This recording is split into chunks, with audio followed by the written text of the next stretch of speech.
बिस्मिल्लाहिर्रहमानिर्रहीम। लाखों दरूद पाक हज़रत मोहम्मद सल्लल्लाहु अलैहि वसल्लम और आप सल्लल्लाहु अलैहि वसल्लम की आल पर।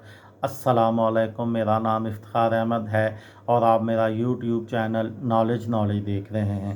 कश्मीर के मतलब एक सीरीज़ शुरू की हुई है, उस सिलसिले में आज की वीडियो का अनवान है डोगरा सल्तनत।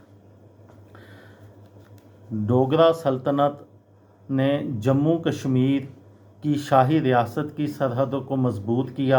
गुलाब सिंह की फ़ौज के जनरल ज़ोरावर सिंह ने मशरक़ के हमसाया इलाकों लद्दाख और बल्तिस्तान पर हमला करके इन्हें अपनी रियासत में शामिल कर लिया। इसके बाद मुआहदा अमृतसर के ज़रिए गुलाब सिंह ने 1846 में कश्मीर को हासिल कर लिया।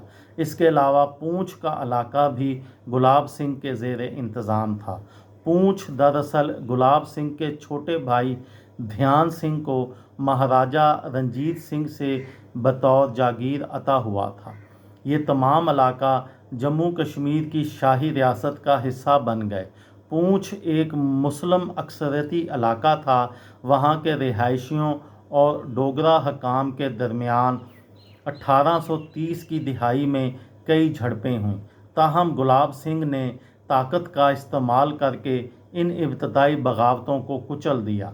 सन 1843 में ध्यान सिंह की वफ़ात के बाद गुलाब सिंह पूंछ, भंबर और मीरपुर को अपनी मलकियत समझने लगे, ताहम कभी भी इन इलाकों का कंट्रोल नहीं कर पाए। मुआहदा अमृतसर के तहत कश्मीर के साथ साथ गिलगित एजेंसी को भी बेचा गया था, ताहम डोगरा सल्तनत कभी भी इस पर मुअस्सर हुक्मरानी कायम करने में कामयाब ना हो सकी। सन 1852 में एक कबायली बगावत के बाद वहाँ डोगरा हुक्मरानी पूरी तरह ख़त्म हो गई। ताहम 1860 में महाराजा रणबीर सिंह, जो कि गुलाब सिंह के बेटे थे, ने गिलगित पर दोबारा कब्ज़ा कर लिया। फिर सन 1936 में महाराजा हरी सिंह ने पूंछ पर कब्ज़ा कर लिया और उसे जम्मू कश्मीर की शाही रियासत का सियासी नक्शा इस तरीके से मुकम्मल हुआ।